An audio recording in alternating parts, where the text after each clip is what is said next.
if you could travel back in time, not just a few decades or centuries into the past, but thousands of years? Rewinding to the very dawn of human civilization itself, you'd likely fantasize about using your 21st century knowledge to reshape history on an unprecedented scale. As a revered philosopher, you could open primitive minds to advanced sciences and technologies millennia away from being conceived. Astronomy, mathematics, pioneering philosophies. You'd unlock new intellectual realms. As an influential ruler, you'd rally the ancient masses to pursue undreamed of cultural and technological innovations. This could propel societal progress along an accelerated trajectory, all thanks to your modern wisdom guiding their path. But pause.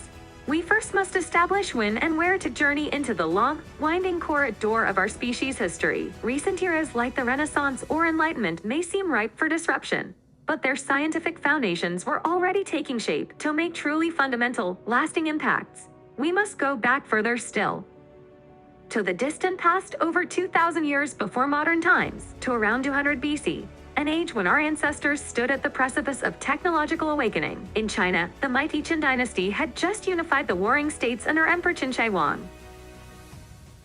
Across the continents in the Mediterranean, the Roman Republic's empire was rising, setting the stage for centuries of imperial dominance. And half a world away in the deserts of North America, the ingenious Ancestral Puebloans, or Anasazi, were establishing the centerpieces of their culture, erecting elaborately designed cliff dwellings and mastering pottery, baskets, and primitive farming. It was an era poised between the rudimentary tools of the Bronze Age and prospects of grander innovations yet to be catalyzed. Simple technologies like animal-powered agriculture, ground stone axes, and basic metalworking were just emerging from the Stone Age. You'd undoubtedly envision yourself as a revolutionary force, applying advanced sciences, engineering, mathematics, and philosophies to radically accelerate these primitive roots of human civilization. This ancient world, still in its technological infancy, could be cultivated to modernity in a generation, but simply possessing wisdom from the 21st century would not automatically make change inevitable in 200 BC. First, consider the technologies commonplace in that ancient era. In agriculture, implements were simple and labor-intensive.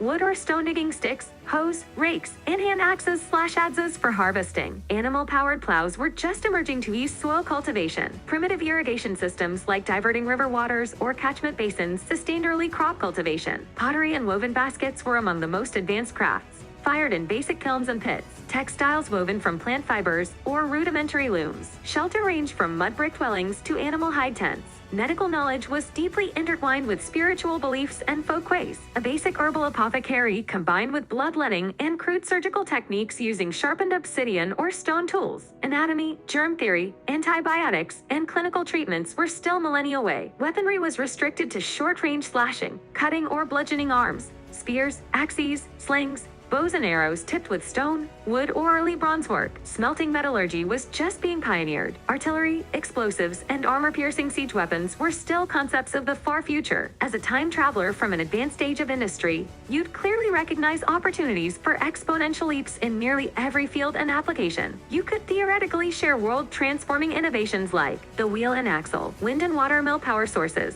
mechanical gears and machinery, advanced agriculture, fertilizers, selective crop breeding, irrigation systems, distillation and brewing, forging refined metallurgy like iron and steel, developing advanced surgical tools, hygiene protocols, and therapeutic remedies, far deadlier siege weapons, and the first gunpowder weapons. Such pioneering knowledge existed at best in proto-science forms during that era.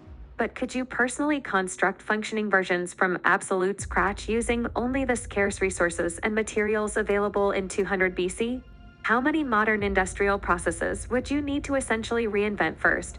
Even if you miraculously could recreate lost talents akin to a true Renaissance genius, acquiring the necessary resources, labor force, and specialized skills would still be an immense challenge. Having a myriad of modern ideas, you may assume rapid technological development could take shape, but the truth is, advancement often comes with jarring setbacks and limitations ingrained in that ancient era. The path is stepped and arduous, not a great generational leap across the spans of time. Take, for example, metalworking, a skill vital for so many transformative inventions. In 200 BC, iron smelting was just being pioneered, but the ability to produce high-grade steel and durable alloys awaited many more centuries of evolving metallurgy. Controlling high-heat foundries capable of forging advanced materials was still an elementary art. For cuisine, salt was virtually the only readily available seasoning, while more flavorful spices like pepper, cinnamon, and ginger were precious rarities, their costs rivaling gold and silver, and the complex chemical operations to refine modern flavor enhancers like MSG or concentrated stock essences were inconceivable. Aspiring to brew quality wine hits roadblocks as well. With such scarce food supplies, surplus grains to divert for alcohol were hard to come by.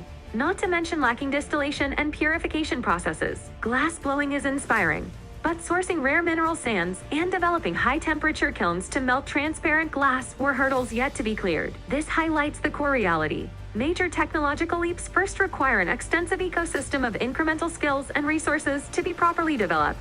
One stepping stone at a time. Even basic capabilities we take for granted today emerge gradually over long timelines of iterative breakthroughs in their eras. The examples illustrate how civilizations at the cusp of the Bronze to Iron Age transition, like in 200 BC, still lack systemic educational and industrial foundations. A time traveler would face being stymied by unavailable materials, processes, and infrastructural limitations at every turn initially. Grand visions require comprehensive supporting systems to first be built up painstakingly from the ground up before achieving transformations. Civilizations cannot be rapidly uplifted overnight, no matter how advanced the ideas being introduced. Perhaps a more realistic approach would be prioritizing modest, gradual enhancements from within the existing cultural frameworks and limitations. Rather than trying to overwhelm the ancient world with radical revolutions by your ability, you can use the help from our time, like bringing high productive crops from our time to the past. That is the story for another What If.